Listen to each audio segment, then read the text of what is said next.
Est-ce que le jus de ce magnifique citron est une bonne ou une mauvaise idée pour ta peau? Bienvenue, ici on parle exclusivement de soins naturels, que ce soit pour ta peau, ta santé et tes cheveux. Le jus de citron, j'en suis sûre que tu y as déjà pensé pour prendre soin de ta peau, et si tu regardes cette vidéo, c'est que certainement tu te poses encore quelques questions. Est-ce que le jus de citron est-il vraiment sans danger? Est-il bien pour ma peau grasse, voire acnéique? Et quand est-ce qu'il faut l'utiliser, plutôt le matin ou plutôt le soir? Le jus de citron aurait de nombreuses vertus pour notre peau. Il enlèverait les taches, il supprimerait l'acné, il débarrasserait notre peau de l'excès de sébum, mais ça, c'est sur le papier.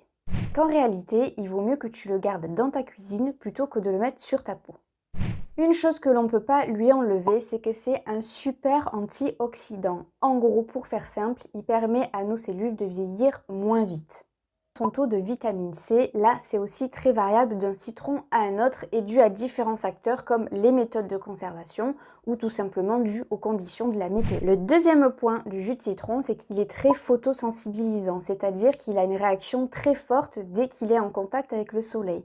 Donc si tu mets du citron sur ta peau et qu'ensuite tu sors, tu peux littéralement brûler. Mais vraiment, tu peux ressortir avec des cloques, tu auras la peau vraiment littéralement totalement brûlée.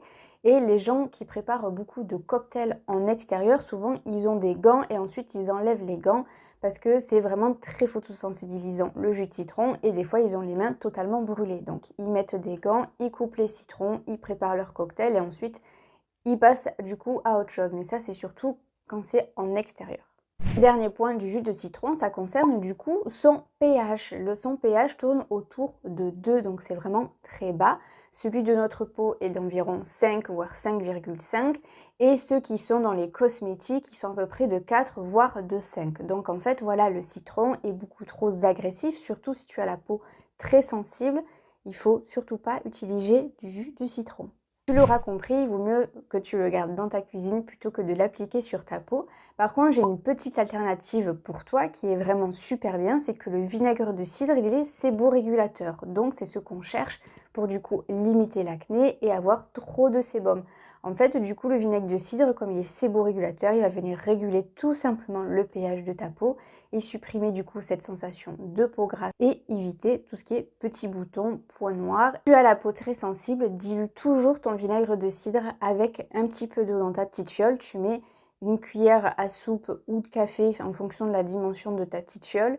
Tu mets voilà une cuillère de vinaigre de cidre et tu rajoutes le reste avec de l'eau. Voilà, maintenant je pense que tu sais tout sur le jus de citron, qu'il vaut mieux que tu le gardes dans ta cuisine et pas en cosmétique. Si tu as des questions, ben, n'hésite pas, je suis là en commentaire ou sur mon compte Instagram qui est juste là. Sur ce, je te dis à la prochaine. Ciao!